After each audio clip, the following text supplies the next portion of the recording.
April 4th, 2002, Thursday. November 19th, 2001 almost revisited me this morning. It's 4:15 a.m. and I can't sleep. I was watching Big Trouble in Little China and almost dozed off, but my mind began to race as it always does.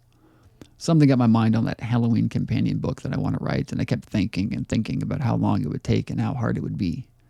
Then I thought about Marilyn and all of the nights we shared, all of the kisses. I thought about her lying next to me asleep and how special I felt. I thought about all those in-between moments that are now all I miss. And I flashed back to a moment in 1997 during my summer fling with Brandy. I was 15 and our families were camping at the campgrounds at Pomona Lake. Brandy and my cousin Stacy were sleeping in my aunt and uncle's van, really my mom's cousins. I snuck in late at night and Brandy and I began to touch awkwardly. We did very little, but it was just strange because Stacy was right next to her, awake and trying to ignore us. Marilyn talked about how she fell asleep in her friend's room and awoke to the sounds of her friend and their friend messing around, which led to us talking about the one time we made love on the couch in her family room with Luke and Shelley. Had to change the name on the fly. Shelley only a few feet away on the floor. I think I've used her name in the other journal. So Luke and Michelle only a few feet away on the floor.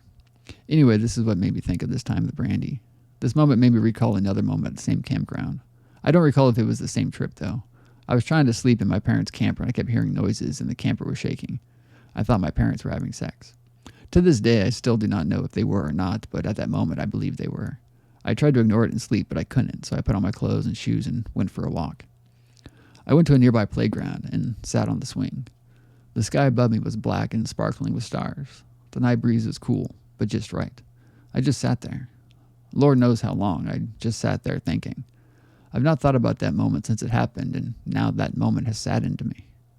In my flood of memories and rush of pain in my chest, I was almost near tears, thinking about that summer and the great times and innocence.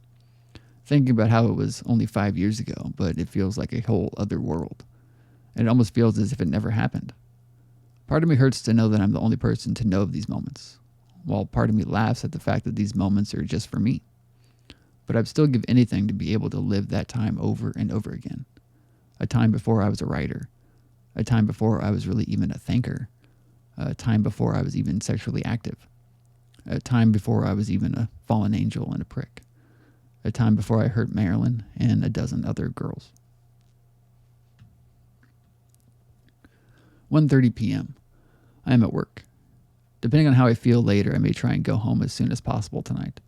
All of the prints are taken care of, so I don't have to watch anything unless I want to watch Van Wilder with Eric. I've been thinking about the ginster lately. I'd really love to spend more time with her. I need to find out if my want for her is only physical. I mean, I know I like her a lot as a friend, but as more than that, I'm not sure if I want to date her or just play around. Work all night was really fast and easy. I built up High Crimes and broke down Blade 2, finished reading The Craft of the Novel, and watched Van Wilder. I'm home now watching The Goonies, and I'm really fucking tired. Sprite is being retired tonight. Thank you, Sprite. End quote. The present is just a pleasant interruption to the past. Something Corporate, Song, Constantine.